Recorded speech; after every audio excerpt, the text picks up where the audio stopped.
Hello বন্ধুরা, কেমন আছো সবাই? আশা করি তোমরা সবাই খুব ভালো এবং সুস্থ আছো। তো আজকে 2002 সালের একটা বলিউড মুভি নিয়ে কথা বলবো।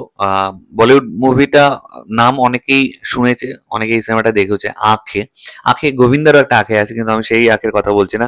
আমি কথা বলছি যেখানে অক্ষয় কুমার, অমিতাভ বচ্চন, অর্জুন রামপাল, পরেশ রাওয়াল, সুস্মিতা সেন রয়েছে। এই আঁখে মুভিটার কথা বলছি।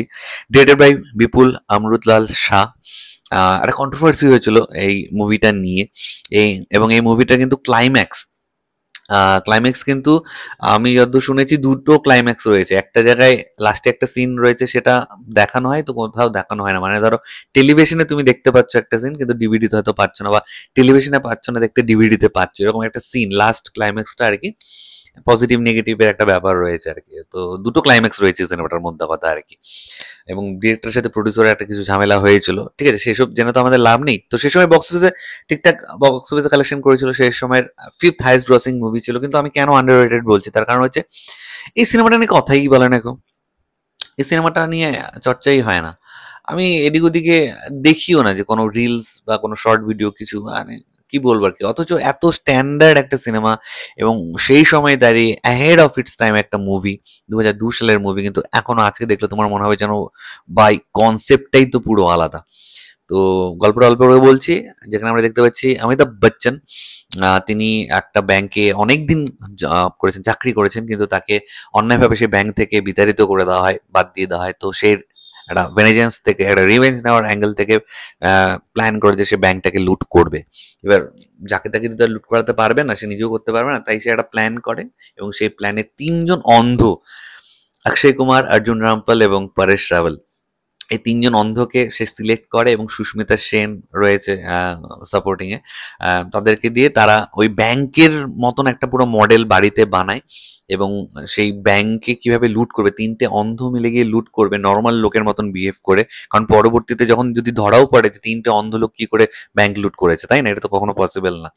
এবং আদিত্য পাঞ্চিল এখানে পুলিশ ইন্সপেক্টর, সে এটার ইনভেস্টিগেশনও রয়েছে আর কি। তো খুবই ভালো সিনেমা। মানে অমিতাভ বচ্চন কি করে তিনটে অন্ধ লোককে দিয়ে প্ল্যান করিয়ে, প্রচুর প্র্যাকটিস করিয়ে সেখানে মানে ব্যাংকটাকে লুট করাচ্ছে, এবং লুট করার পর সেই টাকা পয়সার কি হবে না হবে এটা নিয়ে আর কি পুরো গল্প। খুব ভালো একটা স্ট্রং প্লট, এবং অ্যাক্টিং নিয়ে তো কোনো কথা হবে না। অমিতাভ বচ্চন, অক্ষয় কুমার, অর্জুন রামপাল, পরেশ রাওয়াল, ইলিয়াসের ক্যারেক্টারটা করেছিল, ইলিয়াস নামটা এখনো মনে আছে। দেন সুস্মিতা সেন, আদিত্য পাঞ্চলি ছোট হলেও ইম্প্যাক্টফুল রোল ছিল। তো তারা কিন্তু জাস্ট ফাটিয়ে কাজ করেছে, এবং ব্যাংক লুটের যে প্ল্যানিংটা দেখানো হয়েছে খুবই খুবই খুবই ইন্টারেস্টিং ওয়েতে দেখানো হয়েছে। এবং সার্টেন কিছু টুইস্ট অ্যান্ড টার্নসও রয়েছে, সেগুলো খুব ভালোভাবে এক্সিকিউট করা হয়েছে। ডিরেক্টর বিপুল অমৃতলাল শাহ খুব খুব খুব ভালোভাবে এটাকে এক্সিকিউট করেছেন, এবং অভিনেতারা জাস্ট ফাটিয়ে কাজ করেছেন। তো সমস্ত কিছু মিলে খুবই খুবই খুবই ভালো একটা সিনেমা। মানে একবার দেখতে বসো, শেষ না করে উঠতে পারবে না আর কি। যারা এই ভিডিওটা দেখছো, প্লটটা শুনে আশা করি তোমাদেরও ইন্টারেস্ট যাচ্ছে। যদি কেউ না দেখে থাকো, প্লিজ গো অ্যান্ড ওয়াচ। মানে তোমাদের সময় নষ্ট করবো না, এটুকুনি গ্যারান্টি আছে। তো আমি জানি এই সিনেমা রিলেটেড অনেকের অনেক মেমোরিজও আছে। এই সিনেমাটা আমি অনেকবার টেলিভিশনে দেখেছি, এবং আমার খুবই পার্সোনাল ফেভারিটের মধ্যে পড়ে এই সিনেমাটা। তবে এখন কোথাও গিয়ে মনে হয় যে মানে আন্ডার রেটেড হয়ে আছে এইটা। এই সিনেমাটা নিয়ে অত কথা কেউ বলে না। মানে অক্ষয় কুমারকেও কেউ কখনো হয়তো জিজ্ঞেস করে না যে আপনি তো একসময় আখের মতো মুভি করেছেন, এই করেছেন, সেই টাইপের সিনেমা কি আর করতে চান না, বা অফার আসে না। বা যারা কাজ করেছে তারাও কখনো নিজেদের ইন্টারভিউতে আখের কথা কখনো আমি বলতে শুনিনি। আর হতেও পারে যে এত এত সিনেমা তারা করে, তো মানে কোনটা ছেড়ে কোনটার কথা বলবে আর কি। স্টিল একটা ভালো সিনেমা।